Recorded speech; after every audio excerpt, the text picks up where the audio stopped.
আমাদের ছাত্র সংসদ নির্বাচন যে হবে এই নির্বাচনের আগে আমাদের একটা বিধি দরকার, নীতিমালা দরকার, গঠনতন্ত্র দরকার।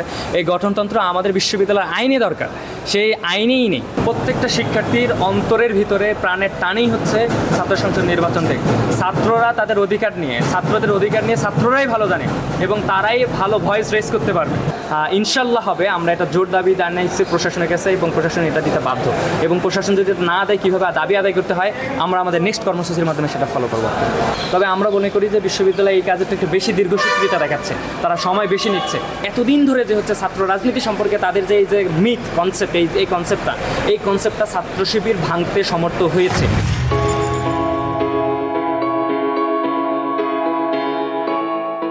একেবারে স্পেসিফিকলি ঘোষণা এটা প্রশাসনের পক্ষ থেকেও সম্ভব না, যেহেতু প্রশাসনের পক্ষ থেকে কোনো নির্ধারিত ডেডলাইন আসতেছে না, সেই জন্য এটা আমাদের পক্ষ থেকে এটা বলাটা খুবই কঠিন। আমাদের ছাত্র সংসদ নির্বাচন যে হবে এই নির্বাচনের আগে আমাদের একটা বিধি দরকার, নীতিমালা দরকার, গঠনতন্ত্র দরকার। এই গঠনতন্ত্র আমাদের বিশ্ববিদ্যালয়ের আইনে দরকার, সেই আইনেই নেই। তো আমরা এই আইনের জন্য আইনের ভিতরে এই ছাত্র সংসদ যোগসুর গঠনতন্ত্রটা ইনক্লুড থাকুক, বিধি আকারে থাকুক, এটার জন্য আমরা আন্দোলন করেছি। বিশ্ববিদ্যালয় প্রশাসন বিশেষ সিন্ডিকেট বৈঠকের মাধ্যমে এটা পাশ করেছে, ইজিসি এবং মন্ত্রণালয়ে পাঠিয়েছে। তাদের ওখান থেকে আসার পর আমরা কিছুদিন আগে একটা ডেডলাইন দিয়েছিলাম, আসার পর 45 কর্মদিবসের ভিতরে আমাদের এই যে ছাত্র সংসদ নির্বাচনটা দিতে হবে। তাই এটা স্পেসিফিকভাবে ডেডলাইন তারিখ ঘোষণা করা সম্ভব না, আমরা সম্ভাব্য একটা ডেডলাইন করেছি নভেম্বরের ভিতরেই দিতে হবে। সাধারণ শিক্ষার্থী বা কোনো পলিটিক্যাল অর্গানাইজেশনের দুরভিসন্ধি চিন্তা থাকতে পারে, প্রত্যেকটা শিক্ষার্থীর অন্তরের ভিতরে প্রাণের টানেই হচ্ছে ছাত্র সংসদ নির্বাচন থেকে। ছাত্ররা তাদের অধিকার নিয়ে, ছাত্রদের অধিকার নিয়ে ছাত্ররাই ভালো জানে এবং তারাই ভালো ভয়েস রেজ করতে পারবে। এই জন্য আমি বলবো যে বলেছে হয়তোবা তিনি আসলে বুঝতে পারতেছে না দীর্ঘদিন ধরে না পাওয়ার যে একটা আকাঙ্ক্ষা বা অধিকার, যে তার যেটা অধিকার এই না জানারও একটা তার ভিতরে একটা ভাবনা থাকতে পারে। সেই প্রেক্ষাপটে সে বলতে পারে, এটা তার দৃষ্টিভঙ্গি। তবে ছাত্র সংসদ নির্বাচন হবে, এটা আমরা ইনশাল্লাহ হবে। আমরা এটা জোর দাবি জানাইছি প্রশাসনের কাছে এবং প্রশাসন এটা দিতে বাধ্য, এবং প্রশাসন যদি না দেয় কীভাবে দাবি আদায় করতে হয় আমরা আমাদের নেক্সট কর্মসূচির মাধ্যমে সেটা ফলো করবো।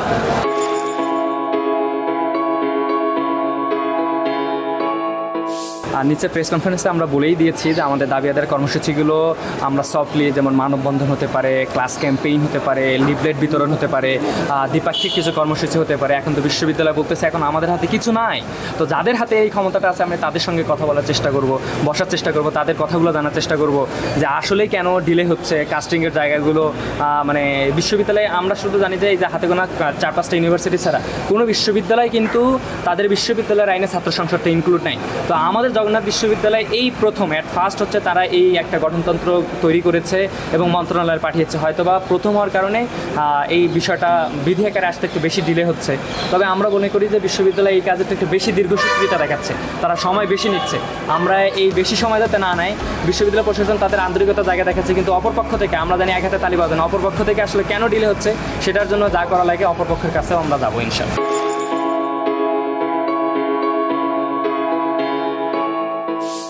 ছাত্র শিবির সমর্থিত যে প্যানেলটা থাকবে সেটা বিপুল ভোটে জাহাঙ্গীরনগর এবং ডাকসুতে যেভাবে জয়লাভ করেছে সেরকম ভূমিধস বিজয়ে লাভ করবে ইনশাআল্লাহ। শিক্ষার্থীদের ম্যান্ডেট নিয়ে আমরা ছাত্র সংসদ নির্বাচনে বিজয়ী হব।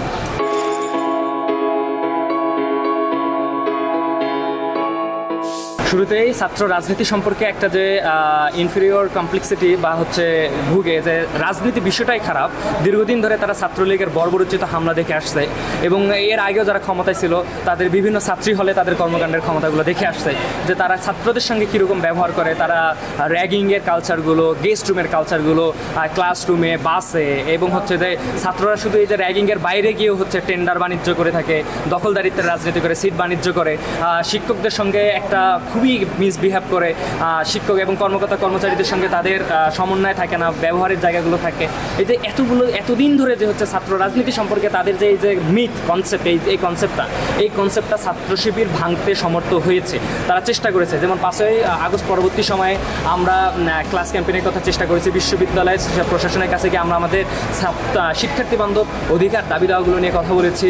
আমরা এই বছরের শুরুতে বইমেলার আয়োজন করেছি, আমরা বিভিন্ন সময় বিতর্কের আয়োজন আয়োজন করতেছি, এরপরে আমরা ফল উৎসবের আয়োজন করছি, নবীন শিক্ষার্থীদের নিয়ে আমরা নবীন বরণের আয়োজন করছি। সেখানে মানে স্বতঃস্ফূর্ত অংশগ্রহণ ছিল, অভূতপূর্ব সারা, যে নবীন শিক্ষার্থীরা, শুধুমাত্র নবীন শিক্ষার্থীরা এত বেশি সারা দিবে।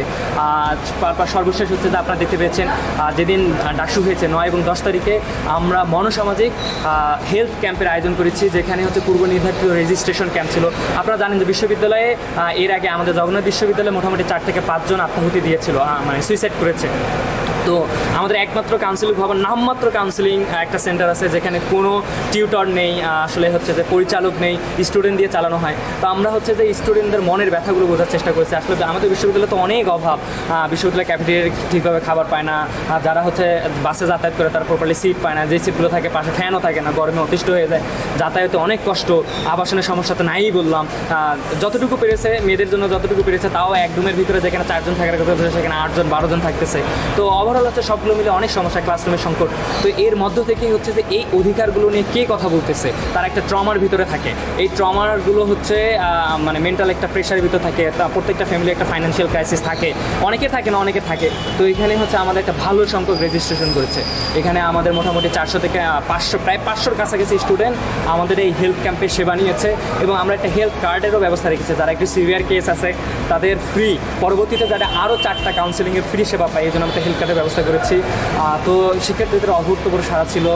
আমরা মনে করি শিক্ষার্থীদের দোরগোড়ায় গিয়ে আমরা আমাদের মনের কথাগুলো জানাতে পেরেছি, আমাদের সম্পর্কে যে ভুল ন্যারেটিভগুলো ছিল সেই ন্যারেটিভগুলো ভাঙাতে পেরেছি। এবং এই কারণগুলোকেই সামনে রেখে মনে করি যে ছাত্র সংসদ নির্বাচনে ছাত্র শিবিরেই সমর্থিত যে প্যানেলটা হবে তারা একটা ভূমিধস বিজয় নিয়ে আসবে।